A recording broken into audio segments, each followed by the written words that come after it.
কুমিল্লায় শিশু পাচার ও যৌনতার শিকার শিশুদের সুরক্ষা শক্তিশালীকরণ প্রকল্পের অবহিতকরণ সভা অনুষ্ঠিত হয়েছে। দাতা সংস্থা ফ্রিডম ফান্ডের সহায়তায় উন্নয়ন সংগঠন রূপান্তরের বাস্তবায়নে বৃহস্পতিবার 24 এপ্রিল বেলা 12টায় কুমিল্লা জেলা প্রশাসকের সম্মেলন কক্ষে এ সভা অনুষ্ঠিত হয়। অবহিতকরণ সভায় সভাপতিত্ব করেন অতিরিক্ত জেলা প্রশাসক শিক্ষা ও আইসিটি মোহাম্মদ তৌহিদুল ইসলাম। বিশেষ অতিথির বক্তব্য রাখেন অতিরিক্ত পুলিশ সুপার মোহাম্মদ সাইফুল মালিক, জেলা যুব উন্নয়ন অধিদপ্তরের উপপরিচালক মোহাম্মদ শামসুজ্জামান, জেলা সমাজসেবা অধিদপ্তরের সহকারী পরিচালক মোহাম্মদ মিজানুর রহমান, সাপ্তাহিক অভিবাদন পত্রিকার সম্পাদক ও কুমিল্লা প্রেস ক্লাবের সাবেক সভাপতি আবুল হাসনাত বাবুল।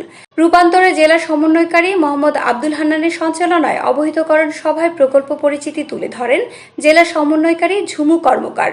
সভায় শিশু যৌন পাচার প্রতিরোধে করণীয় নির্ধারণে অংশগ্রহণকারীরা গ্রুপ ওয়ার্ক তৈরি ও উপস্থাপন করেন।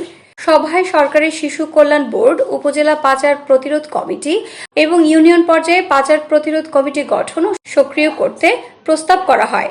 সেই সাথে শিশু পাচার ও শিশুর উপর সকল প্রকার নির্যাতন প্রতিরোধে সাধারণ মানুষকে সচেতন করতে পদক্ষেপ নেওয়ার জন্য আহ্বান জানানো হয়।